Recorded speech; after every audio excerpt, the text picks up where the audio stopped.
Hi, welcome to Changing Suits. My name's Bal. And my name's Taj. Today we are going to be talking to volunteer leads from DKMS Midlands Hub because we found, after my experience of donating my stem cells, I was really shocked as to the fact that we have a very low number of Asians, South Asians, that are getting onto the register. So we really wanted to have that discussion as to why this is happening and what we can do to help. So before we start the conversation, could we get everybody to introduce themselves? I'm Robbie Chahal. I'm one of the volunteer leads for the Midlands Hub. I'm Jazz Singh, also a volunteer lead for the Midlands Hub. Have been for 6-7 years now. Hi, I'm Harkam Ruby. Like Jazz and Robbie, been volunteering with the DKMS Midlands Hub for about 7 years now. And the first question I'm going to ask is, what got you to volunteer for the DKMS Hub? We were approached by one of Jazz's friends, actually. Myself and Harkamore used to do some volunteering for a previous organisation, but we were approached by one of Jazz's friends whose uncle was suffering from blood cancer.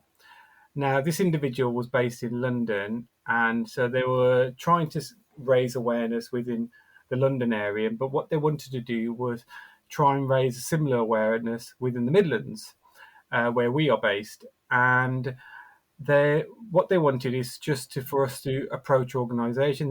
DKMS was completely new to ourselves, never really heard of it, didn't know what it was about, but we obviously wanted to help in any way we can. So this is going back to probably 2015, where we approached a local Gurdwara just to see if we could just effectively just set up a stall, and just the three of us, and obviously kind of extended family and friends kind of supported just to try and raise that awareness. And obviously Jazz and Hudcombe all came aboard at the same time just to try and see if we can find a match for that individual. I think it's also fair to say, Robbie, as well, just to add to that, the DKMS was fairly new in the UK as well. So it's a German charity. It's been around for about 30 odd years, 30 years plus now. It's originated in Germany, but they were very young, few years old only in the UK. So the brand of DKMS as a charity is very similar to Anthony Nolan and others that may be sort of a bit more established in the UK at that time. But yeah, it was new to us, and as Robbie's mentioned, I think it's that personal connection. For me, it was something I didn't even know about. You hear about leukemia, myeloma, lymphoma, but you didn't know actually that, post chemotherapy, this was something that, was the last resort. And actually the biggest problem for us was Asians. And when it hits home, when you've got somebody in your sort of family or extended family who's suffering from it, it really hits home.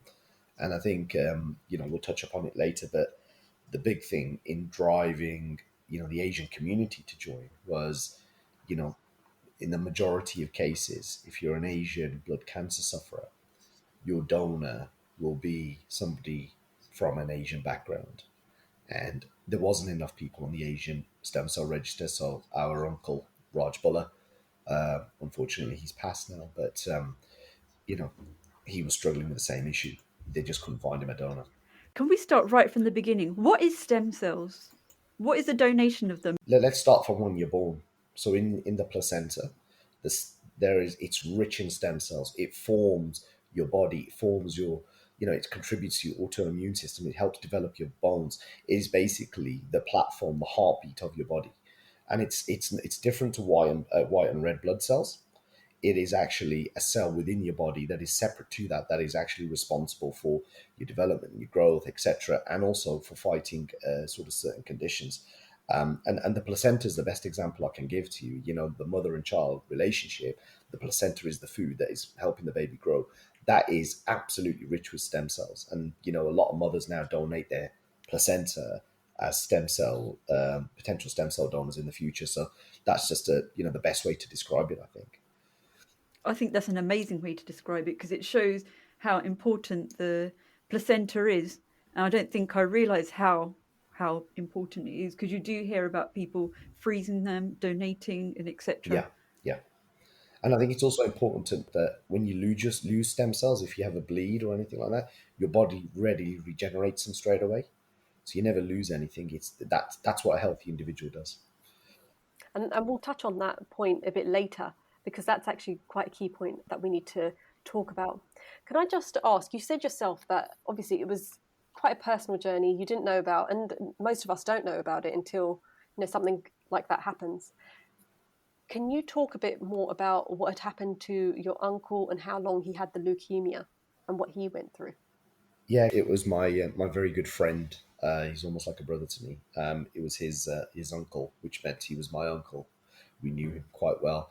He just came out the blue, and it starts off with.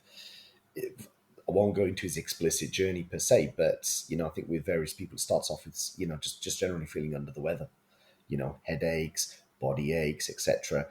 Things that as a human are a bit abnormal, a bit out of the ordinary. And when it doesn't go away, the first thing you do is go and see it. Well, you should go and see a doctor, or a specialist. And unfortunately for Raj, when he went to on this occasion, they diagnosed him quite an aggressive form of blood cancer.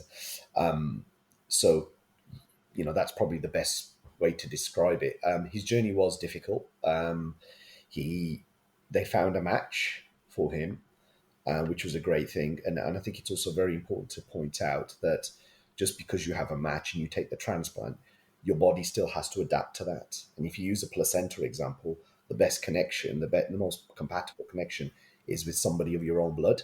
So they first always look at your siblings, your brothers and sisters, to see if they're a match. And in simple categorical terms, they look for an 8 out of 10 plus match, and they couldn't find that. And that's why they went out to the sort of the wider general population. But yeah, he had the transplant. It seemed to be going well. Unfortunately, for various reasons, it transpired that it didn't land as we would all have hoped, and he passed. After that, yeah. So quite commonly, a lot of people know about blood donation, and that there's AB group, O. How does it work? Is that similar to what it is with stem cells, or is it completely different? It's different because it's not actually your blood that they want from the stem cells. Because the characteristics of your stem cells, I believe there's like 16 or 17 different types of characteristics of your blood stem cells, which basically form your genetic makeup. So although they extract the stem cells out of your blood, it's not the blood group that's important. It's matching those characteristics of those stem cells, which is why it's really difficult to sometimes find a match. It's like trying to win the lottery, really, to try and match all those characteristics in the stem cells with those of the patient makes it more complex. With the fact that you touched on it earlier is in regards to when your uncle did first think, oh, maybe there's something wrong. One thing with the Asian community, and we know it very well because I know what my parents are like and so on and so forth, it takes them a long time to go to see a doctor. And that's one thing, obviously, with not only leukemia and other cancers, but it may well be other diseases as well. What would you say to anyone that is suffering? Because if we get a few aches and pains and maybe we're a bit tired, I mean, I've done it myself, where you're like, oh, it's just maybe my iron's slightly dull, or this has happened, or so on and so forth. What would you advise people that might be having these things and not really thinking too much of it? I think it's quite simple. As don't be afraid to go and speak to someone, whether it's a doctor, even if you're afraid of a doctor because of something might say, speak to somebody else, speak to your friends, speak to your colleagues who may be able to advise you and convince you to go to the doctors. Just because I don't know, 9 times out of 10, it's probably something minor. It's probably something nothing. However, unfortunately, the stats kind of talk for themselves. If you look at the overall stem cell donor register, yes, if you're from a kind of a white European background, the chances of you finding a match is around about 69%. The chances of you finding a match from a BAME community is 20%, and as soon as you drop down, into kind of mixed race heritage, it's even less than 10%. So, and that is predominantly because either people aren't aware of this process until, unfortunately, it's too late, or they're just afraid and they think it's some sort of taboo subject. They don't want to talk about it, keep it indoors, that sort of thing. And this is why, ourselves as volunteers, we're forever having this battle with individuals in trying to convince them that it's such a simple process and procedure that you are potentially saving someone's life. And God forbid, and we do say this, we are as blunt as this, God forbid if the roles were reversed and you were the person in need, or you knew a family member in need, you would be wanting everyone to sign up.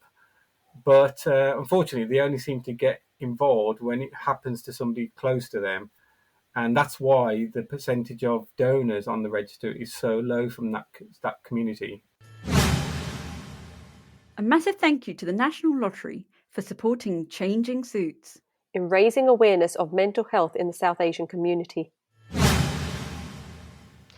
On the technical side, because I think this part will be a lot faster to explain rather than going straight into the taboos, which is a big whole subject in itself. What is the process in getting registered and then going through the process from the donor's side of it? So in sort of really simple terms, and let's be honest, the registration is so simple, right? So I'll put it in two stages. There's registration, and then there's actually donating, right?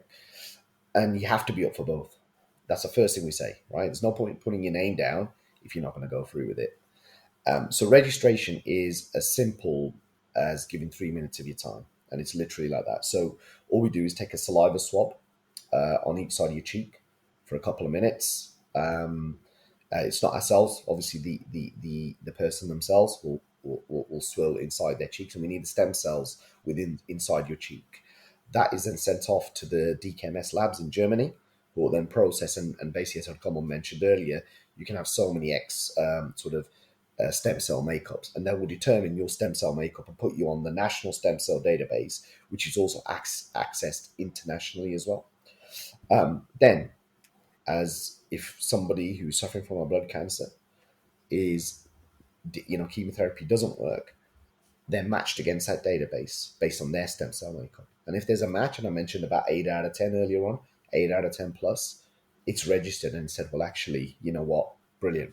And then in the process for donating, in 90% of cases, and I stress this, 90% of cases, if you are a match for somebody and you're still in fairly decent health, the process for donating is to take the blood out of one arm.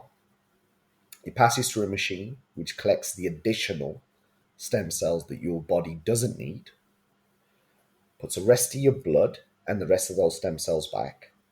Your body, which the stem cells that it's lost through that machine, regenerates them pretty much straight away.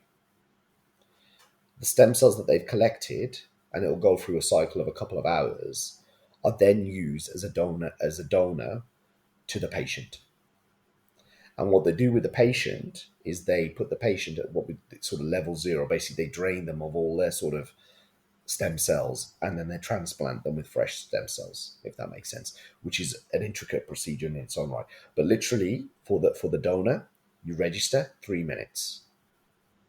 Then after that, it's all expenses paid by DKMS, etc. They will take, if you've got time off work that you need, etc. That is the process for donation in 90% of cases. It is also important to stress that in 10% of cases, they may have to go into the bone marrow in your hip to extract the stem cells from there. Now, this is a big dread amongst the Asian community.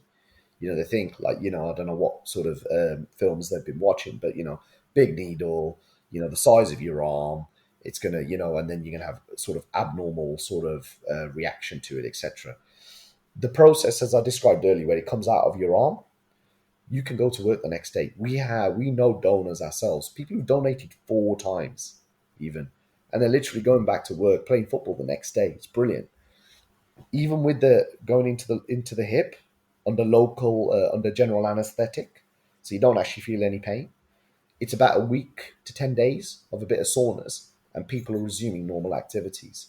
And what I say to people is the word seva. I think seva is it's quite a universal word, especially in our community, right?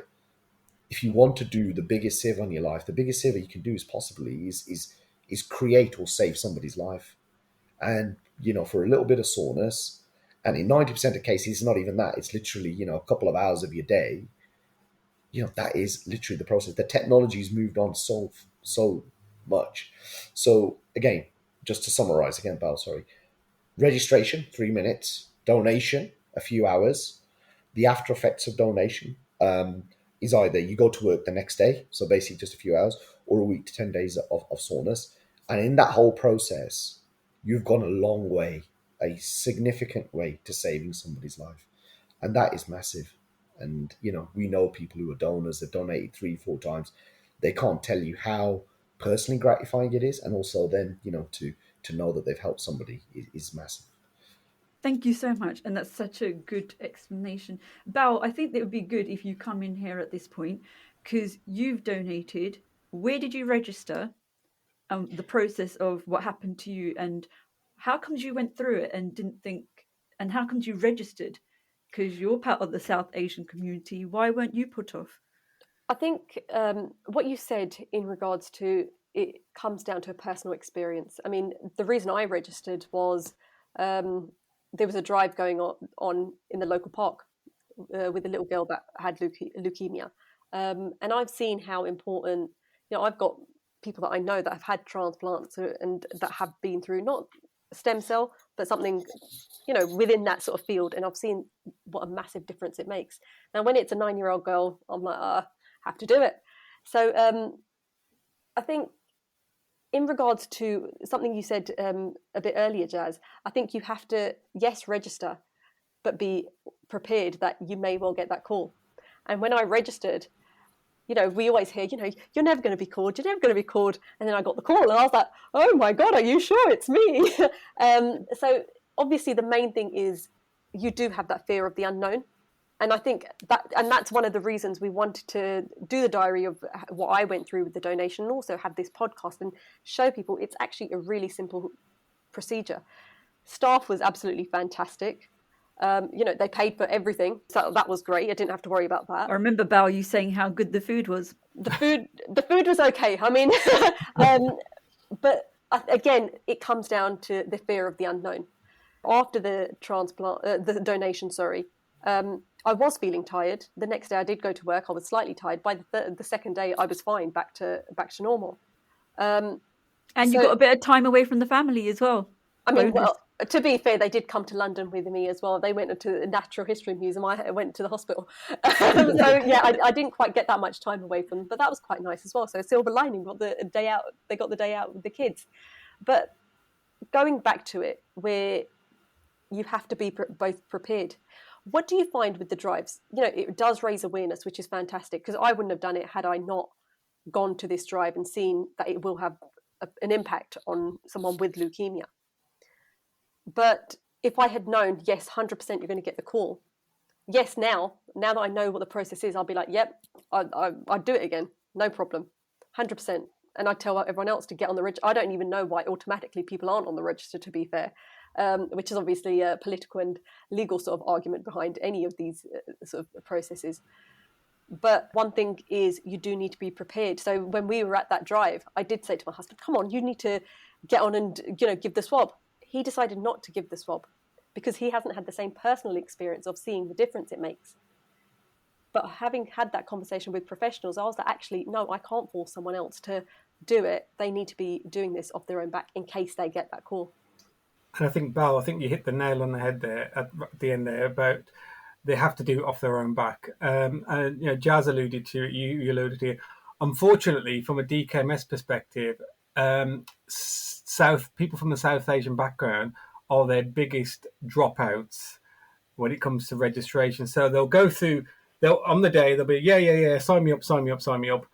But as you say, Bal, they in the front of their mind, they're not thinking that actually I could get this call. Do I want to do this? And unfortunately, they'll register a couple of years down the line, they get that call, and then they go, oh, hang on, I've kind of changed my mind, and they drop out. And what they're not thinking about is, unfortunately, there's someone's potentially life dependent on that. So that's why when we do these drives, and this is why it's always a battle at these drives, trying to educate people, because as soon as we get slight wind that somebody's kind of umming and ahhing, we don't register them. What we'll say is, well, here's a leaflet. Go away, research it, read up on it, go online, talk to somebody who's done it, and then you can register at home. You don't need to come to a drive. You can just go online and put the details in. That way, they're not feeling pressure, because last thing we want is anyone dropping out. And unfortunately, it's our community that seems to be doing it a lot. But then on that point, I mean, sorry, Taj, on that point, I agree to a certain extent. However, had I not gone to that drive, I wouldn't have registered. And, I did think exactly what you said, Robbie. I did think of the end of, actually, I'm going to be saving someone's life, which is why I have to go through with it. Yeah. However, like you said, a lot of, some people don't think that. But then do you think there should be some kind of pressure of getting onto the register? Yes, there's the pros and cons of what, we've discussed. However, even in my own experience, I wouldn't have done it otherwise. Well, in certain countries, I think it's Germany and certain other countries, it's mandatory. Okay. You have to, especially when you have to actually opt out physically. So especially when you're giving blood, they'll automatically take your stem cells, and that is why Germany's got one of the highest number of matches from a donor and recipient perspective. They always seem to find match for individuals because everyone's on the register.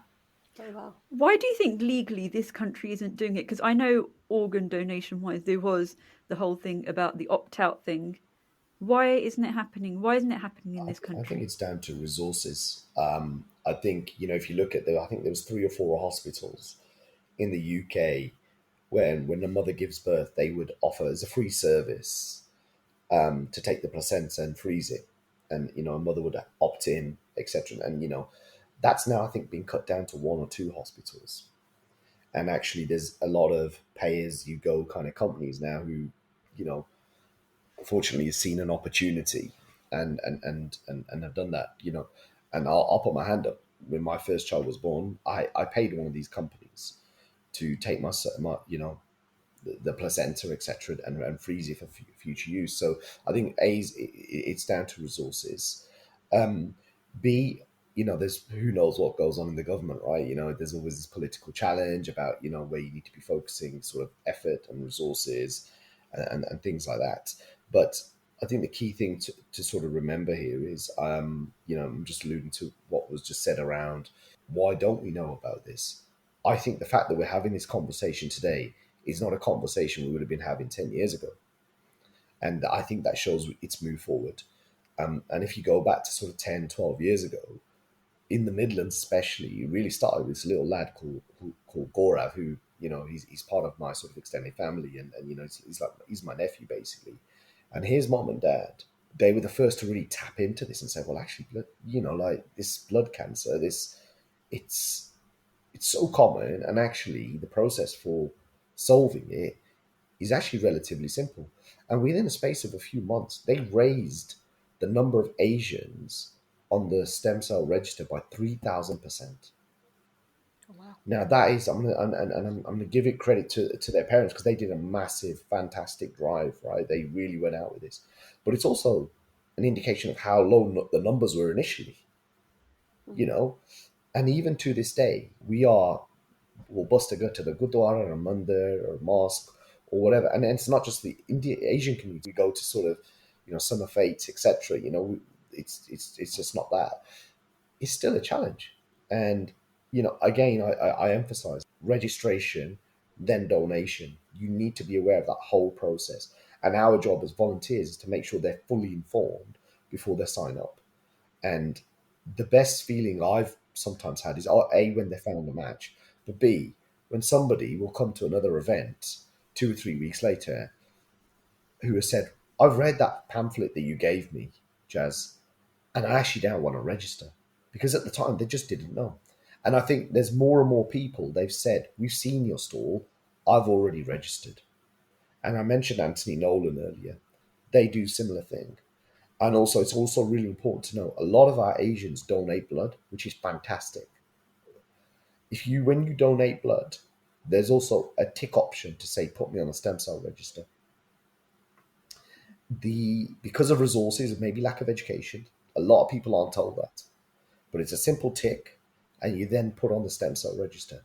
So as you're giving blood, you can just say, I want to be put on that stem cell register. And as we've described here, it's just as intrusive as giving blood to some extent, right? Which is, an everyday thing. So it's just a little bit of education. And again, I think we all stand here, right? 6 years ago, 7 years ago, we didn't know this. It's not until you tap into that information to find out. There's a little bit of sort of myth busting as well, because when people come to donate stem cells, and Jas was talking about the sort of that 10% chance, and people's sort of perceptions of a drill going into your backbone or something like that, or I've got this condition, therefore I can't do this, or I can't donate blood. But so there's a little bit of education piece. It's not the same as donating blood, it's different. And some conditions, even if you have some conditions, you can still register on the stem cell donor register. So some of it is about awareness. To sort of Jazz's point, the I guess you could say the three things that we try and do as a hub. The first most important is getting people on the stem cell donor register. The second is about raising awareness, because even if you can't donate yourself because you've got a condition or because you don't meet the criteria, you'll have a family member, a friend, a colleague, people at work that you can speak to and say, look, this is a really good thing to do. Register on the stem cell donation. And the third thing that we've sort of done in the past as well is do the fundraising, because every donation that you make costs DKMS £40 to process. So they need funds to process all the registration that they get. So we've done dinner dances or fundraising events to sort of help fund some of that as well. Not during COVID, though. Come on, we just need to point that one out. Yeah. Yeah. I mean, it sounds like the work that you do is fantastic. It takes a lot of effort and a lot of your time to do it. But it sounds like there are a number of barriers which, for example, when you're donating blood, it's a simple tick. I mean, to be fair, should that not be an automatic thing where, again, the opt-in rather than opt-out sort of option? Is there anything being done to sort of remove, okay, as the UK wide, we're not in that same position that Germany is, where it's an opt-out system. However, are there certain things that can be removed, barriers that can be removed, so that your lives are made slightly easier as volunteers? I think it comes down to a little bit what Jazza said at the start. In line with resources, I think it's basically funding, really, because as Harkamal alluded to, we do a lot of fundraising to raise money for DKMS to be able for them to be a sustainable business. Because effectively, although it's charity, it is a business. Personally, I don't know the whole ins and outs of it, but I don't think they get enough funding from the government as well. We talk about cancer as a whole. A few years ago, the stats were 1 in 3. Now it's like 1 in 2. And blood cancer is just one element of it. And you see money going to all the other cancer researches and other, which is fantastic. But I don't know if there's enough emphasis on, because there is only a couple of organisations, as we've alluded to. There's DKMS, there's Anti-Nolan, and then there's the NHS, which we know what they do. So there's not like a raft of these organisations out there pushing promotion, pushing the message out there. Anti-Nerd have done a fantastic job because they've been doing it for 20, 30 years. But unfortunately, the DKMS in particular, they're very heavily reliant on volunteers, on donations from organisations, because there are probably those barriers with getting funding from the government. There's always going to be a barrier. If you want to become a volunteer, what is the process? Pick up the phone, drop us an email, give us a ring, or attend one of our drives. It's really that simple. Anyone can be a volunteer. It's really we accept anyone from all walks of life, and the more the merrier, really. It's literally just either contact DKMS directly, and they can put you in contact with, say, a relevant hub that's closest to you, because DKMS consists of around about 10 hubs scattered around the country. So if there's a hub near you, they'll get you in touch with them. Or if there's a particular campaign, for example, you want to support on, and it's just a matter of registering with DKMS as an official volunteer. So they'll send you the relevant forms, and then just come along, and we can train you up, and before you know it, you'll be a fully fledged volunteer. I want to get into the nitty-gritty of why a lot of people in the South Asian community don't donate. This is You want to go down this road? I am going to go there because I think this is key to the whole thing. I mean, we've spoken about a few of the barriers already. Lack of awareness.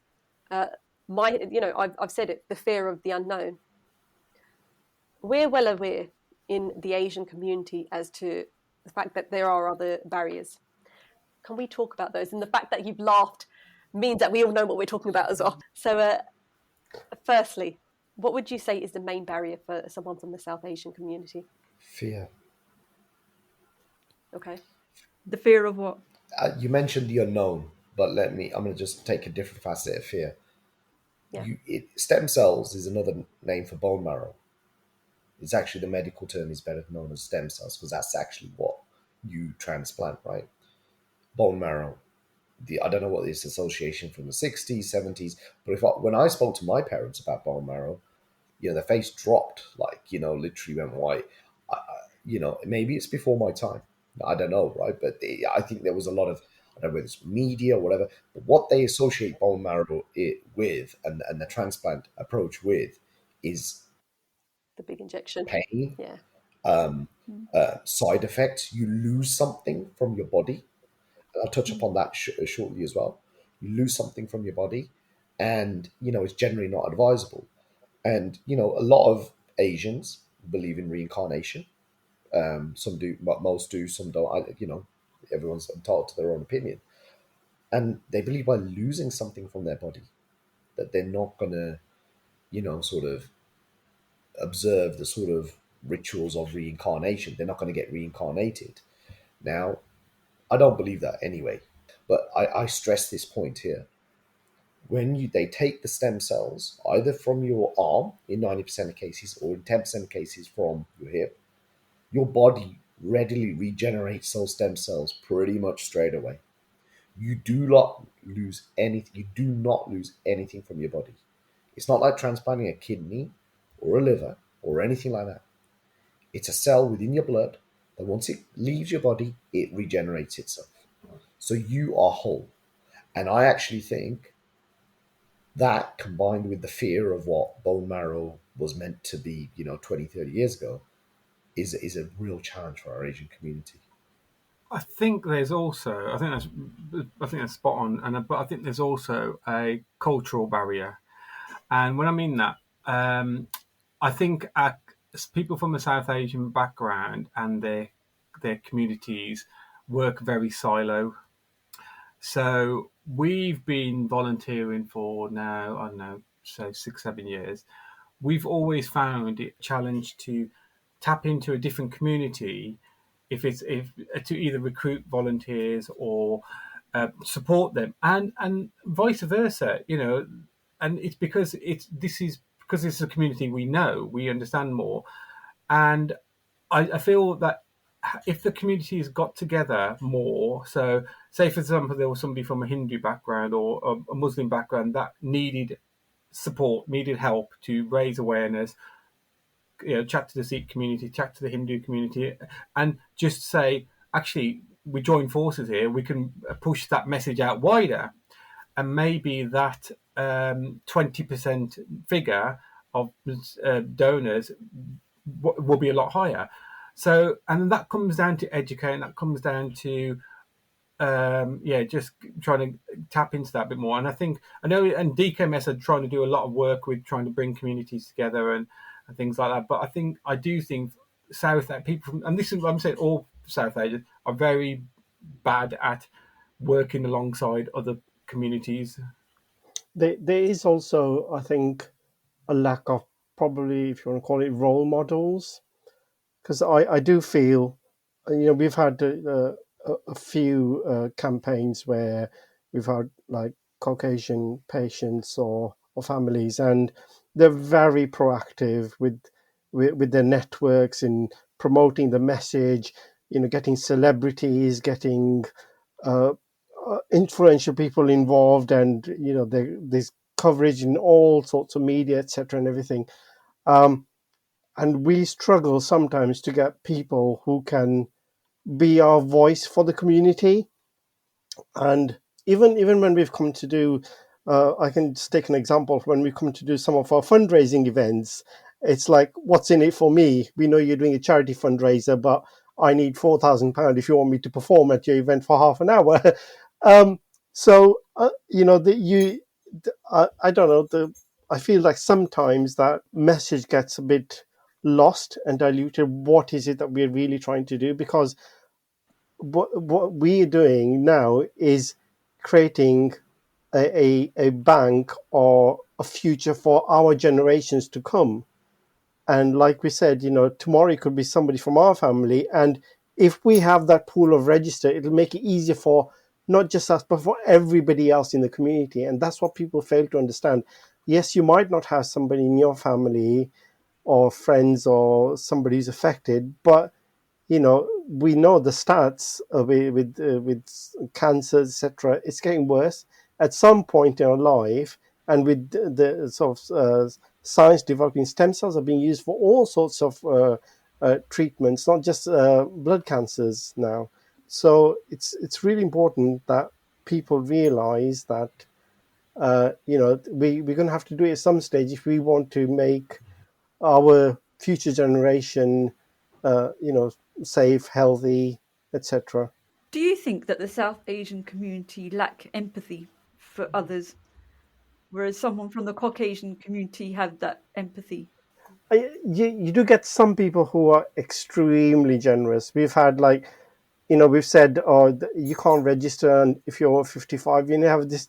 We've had 70-year-olds come and say, no, I want to register, or here's £100 because I can't register. Can you pay towards a donation? You do get some people who are very generous, but then you also get people who are very, I don't know, blasé about it, or just think, well, uh, I haven't got that much time to sit here and chat to you and fill this form in. How long is it going to take? H, do you think some of that is down to being able to think independently?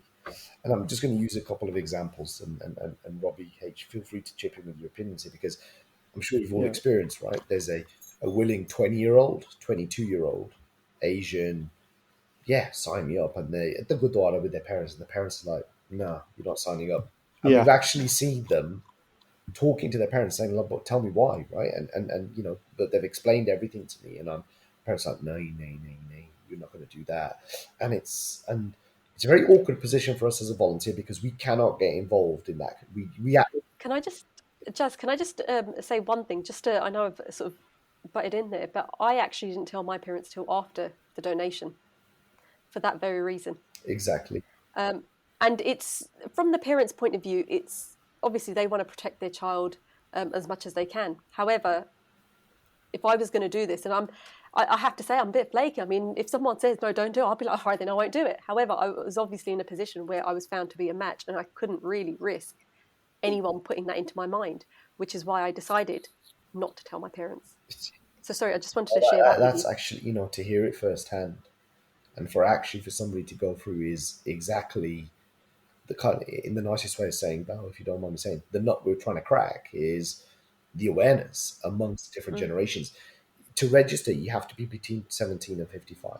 If you look at our Asian community, it's the older generations are much tougher nut to crack. The younger generation are open, they're more educated, and typically are more open to having a dialogue with you because they're interested in these kind of things. They're aware of cancers, they're aware of the rising prevalence of cancer, etc. And you know what? They generally want to just do good.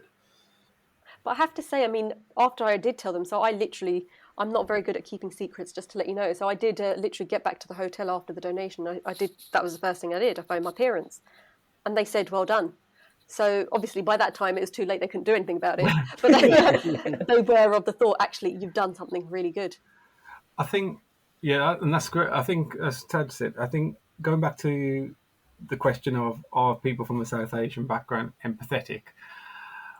There's a couple of situations that we've had to deal with where we've got a campaign for a particular individual who's from a different background to the person who are donating this, who are registering, and they'll look at the individual and go, "Oh, they're from a different background to me. I'll register if I can only make sure my registration goes to somebody from my community." Oh dear.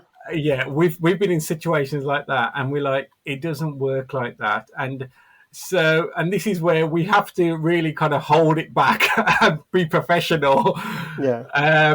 because and you really want to just go, well, what happens if it was somebody in your community, Yeah. and you were heavily reliant on somebody from a different community? Would you say, no, I don't want that person's stem cells to save my life or somebody else's life because they're from a different background? I'm like, it's sometimes you just bang your head against the wall sometimes, Yeah. and it's sometimes it's those are the individuals that we feel that they probably will pull out, and maybe it's worthwhile just taking a leaflet and having to think about it a bit more.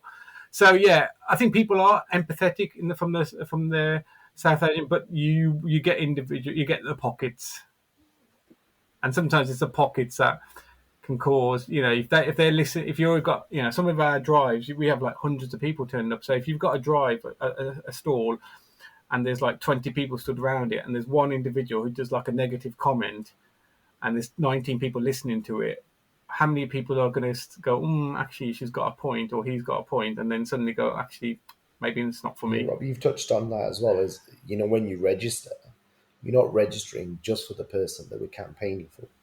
You're registering to Yeah. match for anybody, and people need to realize that as well. So we have to. There's a lot of information we need to pack into 4 minutes that we're with them, and we are absolutely diligent to make sure we give them everything, and then they have to sign to say they've read it all and we've explained it. But if it's okay with everyone on the call, just a bit of a call out for sort of help, right? Volunteers. We found with myself, Hercom, and Robbie, we're from a Sikh background. It's easier for us to talk to the Gurdwaras, who are people who are from a Sikh background. I from a language, a from a language perspective, and B from a cultural perspective. We are always looking for volunteers, not just from Sikh background. Anybody can volunteer, but from a Hindu background, from a Muslim background, from any South Asian background, because it really helps broker the conversation. It invites a bridge into that community, and also the Caucasian community, because cancer affects everybody. And although I said earlier, you know, majority of cases from South Asian blood cancer sufferer, their donor will come from a South Asian donor. There have been really high profile instances where they've come from a non-Asian donor. My nephew, Gaurav Baines, for example, the campaign we mentioned earlier where they increased it by 3,000%. His blood donor was from Germany and is of a Caucasian background. So, Oh wow. yeah. So, we need to focus on the South Asian community because there's just not enough of us on there. But, we are also asking for people to volunteer and open bridges into different communities for us so we can spread the message. I had two questions, but if I go down one route, we're going to be talking about it. I mean, this podcast, we touch on a number of issues. We've spoken about domestic violence, we've spoken about other mental health issues. And one thing that has come out of all of these things is we are pretty much going through the same cultural issues as others, regardless of whether it's arranged marriages, integration into Western society. We are going through exactly the same thing. So this again applies in this situation as well, doesn't it? We can't say, if I donate, I'm just shocked, Robbie, from what you said, if people are saying. Racism is, it's almost like Yeah. racism in Yeah. donation. And you're like, Yeah. oh my God, how far can we go with this? In regards to one thing you've just asked, because on the science side of it, I was really surprised that you said Gaurav got his donation from someone from the Caucasian community. How close a match are Caucasian people to the Asian sort of genetics? And you said it was high profile, which is probably one of the reasons it was. I think it was a combination of a number of things. there probably wasn't enough Asian people on the register, first of all. Even though they increased it by 3,000%, that still has to get processed and etc. etc. And, what they typically do is within the UK, they'll look on the UK national database. If they can't find, then they'll extend to the international, and that's where they found his match. There are 16, there's many, many, many, many thousands combinations of your stem cell makeup. Many, many, many thousands. So, of those many, many thousands, a large proportion of those will be from a South Asian background, but some of them may come from sort of a Caucasian background. And I think it was a great, I don't want to call it luck, but fate that, they found somebody from Gaurav of a Caucasian background. But we must stress this is probably the exception rather than the rule. It's quite rare. I think, yeah, absolutely. And I think another way of looking at it is, so if you think about the two main organisations who, the stem cell donor organisation, Anti-Nolan and DKMS. Anti-Nolan register individuals up to the age of 30 years old because in their minds, and they're correct in this thinking, that's the age group where that we think will have the strongest stem cells. So aiming for those 10 out of 10 matches. DKMS opens that up, that age demographic, a bit wider, up to 55, because sometimes you might not need a 10 out of 10. You might just need an 8 out of 10, which might be sufficient to be able to help cure someone's blood cancer. So it's and I think that's how, as Jazz alluded to, who knows? I don't know exactly how the genetic side work, but so there's some science behind it to say actually we can go to. It might be slightly weaker stem cells if you're picking somebody at, say, 55 years old. However, it might just be enough. It is that is amazing. But the point is, like you said, there's just not enough South Asians on the register, and that is what the issue is, isn't it? Well, we've been given a gift, right? We're born. From the point we're born, we are given this gift from our mother, right? And we retain that gift, as Robbie's pointed out, to the age of 55, where it's still viable. And the process we've described, which is very simple, is a way of giving life. And, whatever religion or background you're from, it's all about giving, usually. It's always about helping others and stuff like that. And, this is just a great way for people to help in sort of the most amazing way. I'm sure all of us on the call want to get that call that you had, Bal, and say, you're a match.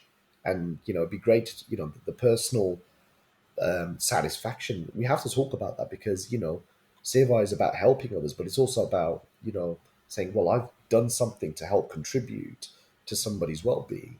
And if, people are looking for that as well, then, this is a great way of doing it. And like I say, awareness, a number of things are inhibiting it. But I really think we've sort of, broke the back on a lot of this with the Asian community. A lot of people recognize us now when we put up a stall, obviously before COVID, and now we're starting again. Oh, we've seen you here. I've already registered, etc., etc. We know now the people that won't register. You kind of get that kind of, we kind of built up that sort of behavioral sort of analysis. And we just need to continue to chip away. So, I think people just need to realize that this is a really, really simple, effective, and amazing way of giving something back to your community that, whatever religion you're from, will make you feel so empowered. And it doesn't cost you anything. Exactly. Yeah. We've touched on religion. On the leaflets that you provide or on your website, is there anything on there that explains that there is no religion that would be against doing some sort of seva? Do you have that anywhere? Because I suppose that is one of the barriers that you were saying, is that people look to their religion and say, you can't do this seva, you can't donate, you can't receive. Is there anything out there or something that could be thought about? I know it's being thought of because I know DKMS are currently pulling together some information regarding the stem cell journey and the registration journey in Punjabi, Urdu, Hindi. Whether they've actually tapped into the kind of the deeper kind of this what Seva means to you, how this is okay to do. We don't take anything out of your body. If you pass away, your body's still intact. That sort of thing. I'm not sure. It's probably one. It is worth asking DKMS, because I think that will resonate a lot more. But I know that they are, for example, from a Muslim background, I know they're talking to a number of imams in the London mosques.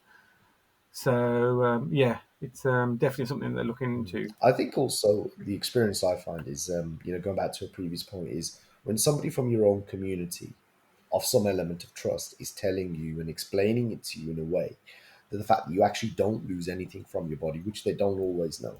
I think that is, and the platform that you both have given us today is amazing, right? Because this will reach hopefully many people who will hear it firsthand that they will not lose anything.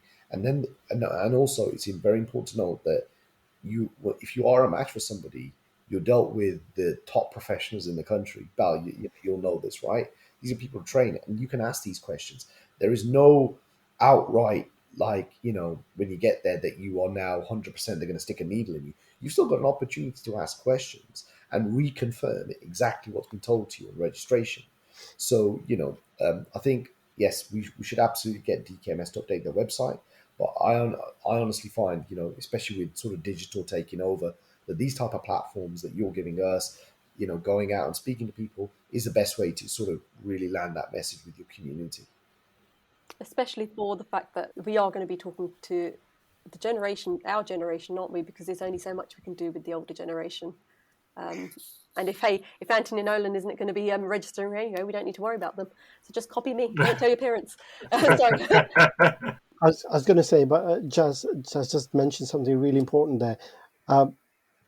The donor is very well looked after, because they will make sure that they do a full and thorough medical examination. Not just a case of you fill the form and now you're definitely going to, be a donor if you're found to be a match. They'll do a full, thorough medical examination, make sure they're fully fit and capable of making that donation. So they are interested in your health just as well as they are in the patient's health. So that's taken into consideration at all times as well. I think that's a really important point. I mean, just going back to a few points, all of the healthcare professionals were absolutely fantastic, so helpful. Every time I moved my arm and the machine bleeped, I actually felt bad that they'd have to come and check them, turn the machine back on. But it was right up to the whole way through. I had questions, but even to the point where my veins are quite thin, so they were thinking of doing it in my neck. However, on the day I was like, actually, I want you to check my arms, and it did end up going through my arms rather than my neck. So it is very much they do listen. And just from what you said yourself, they do look after you. I got an email today. I'm more than a month post, donation, and they're asking for medical checkups with my GP just to make sure everything's on track. And I got a hamper. What else do you need? You get a hamper after from DKMS. Don't need anything else. And to be honest, Belle, I came round your house and that hamper was gone, everything out of it, and I thought, came too late. Just as we finish off this podcast, I just want to say thank you. But if you could all just give one piece of advice to raise that awareness and encourage people to get on to that donation register. Can I put it towards yourself? So, Robbie, if you want to go first. I think I would be as brutal as saying, put yourself in the shoes of somebody who is desperate in need of a stem cell donation. What would you do in that situation?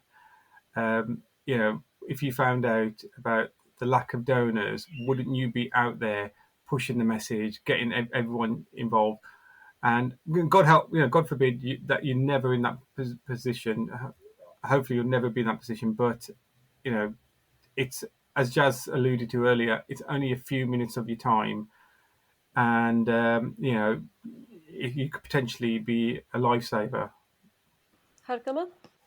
I guess, like Seva plays a very important role. Like many religions, it's all about giving back. And this is a great way to give back to your community, to give back to others. And, no hesitations.